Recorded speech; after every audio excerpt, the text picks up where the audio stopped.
Let's get into it here, Chris. Looking at a little Ole Miss versus Georgia, the preview. Why don't you start us off? Tell us about my beloved Bulldogs here, Chris.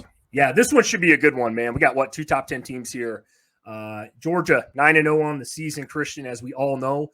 I think they're, one of 7 undefeated teams left, if I'm not mistaken, in the country in D1. Big win last week, though, against Missouri, right? It was a close game, halftime. Georgia did what Georgia does in the second half, pulled away. Just too much for Missouri in that 30-21 victory. So Mizzou, by the way, was rated number 12 in the country. That was probably Georgia's biggest win as far as records go on the year. So that was a big one for Georgia here. This one, Ole Miss is rated 10. By the way, Georgia is 11-point favorite in this one at home. So Christian, make sure you bet on Ole Miss this week.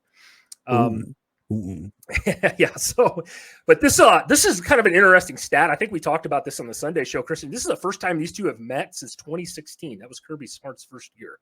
They don't play each other too often for two teams in the SEC. Another awesome note for Georgia: they get this win. They're winning the Eastern Division and they clinch. So they need this game to clinch to find themselves in Atlanta for the SEC title game. Guys, I could give you all the stats on Georgia offensively, defensively. We've been talking about them enough this year. But the thing is, man, they're average almost 40 points a game. That's awesome for Georgia. I think their offense is actually better this year than it has been in years past, especially at the quarterback position.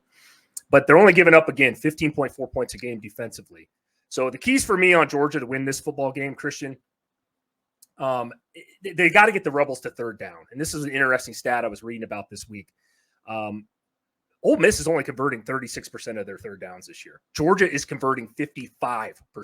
That's a huge discrepancy. Says a lot about the offenses.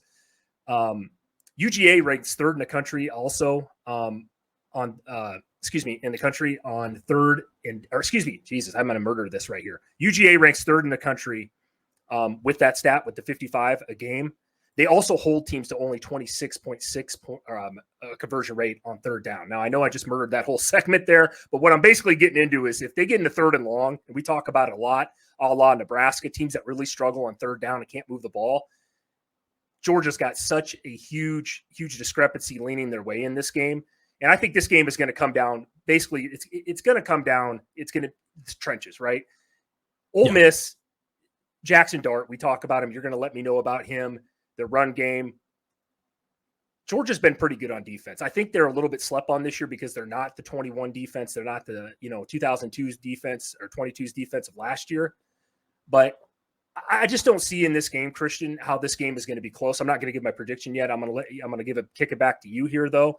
But I found that just a very interesting stat that a team is almost 30% better on third down than another one. It's crazy to me with these teams also being rated in the top 10. Yeah, Chris, I agree with you. Here's ultimately where I think, we're looking at this Ole Miss Georgia preview here. Ole Miss right now coming to this game, it's number 2 versus number 9 in the country. It's a top 10 matchup. Will be Georgia's toughest opponent yet. I don't have a doubt in my mind about that. Chris, ultimately, you touched on it. Jackson Dart, he's put up very similar numbers on 50 less pass attempts than Carson Beck has, right?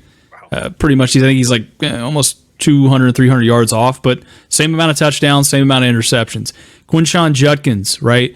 This is the difference here, right? He's got 700, almost 800 yards there, 12 touchdowns. You look at Dijon Edwards there, who's got 633 yards and 8 touchdowns. Two very similar, I think, offenses here, right? And what they're going to do. It's going to be a high-flying affair for both these teams. The question to me is going to be Ole Miss's defense, right?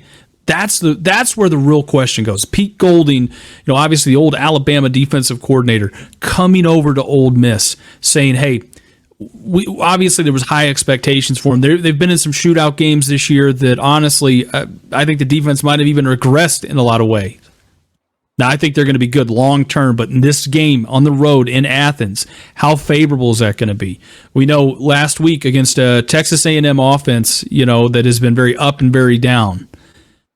They still gave up 35 points, and it was and A&M had a shot to win that there, right? They were a field goal away, as you were saying, from going into overtime and potentially stealing a game there from Ole Miss. Yeah, no, I agree with you, man. That was a hell of a football game last week with that one. But yeah, Christian, what's your prediction here, man? I want to hear your thoughts here. I think, are you going upset on me this week? I don't think I can. I can't do it. Give me Georgia 45, Ole Miss 38. I think it's going to be a close game. Holy shit, you almost got a shootout. I would say a shootout there. I'll give you mine quick. Like I said, I kind of murdered my my paragraph there over Georgia in the third downs. But no, I think this game is a little low scoring. Give me Ole Miss 17, Georgia 38. I think Georgia's defense is too much. I think they'll step up in this one.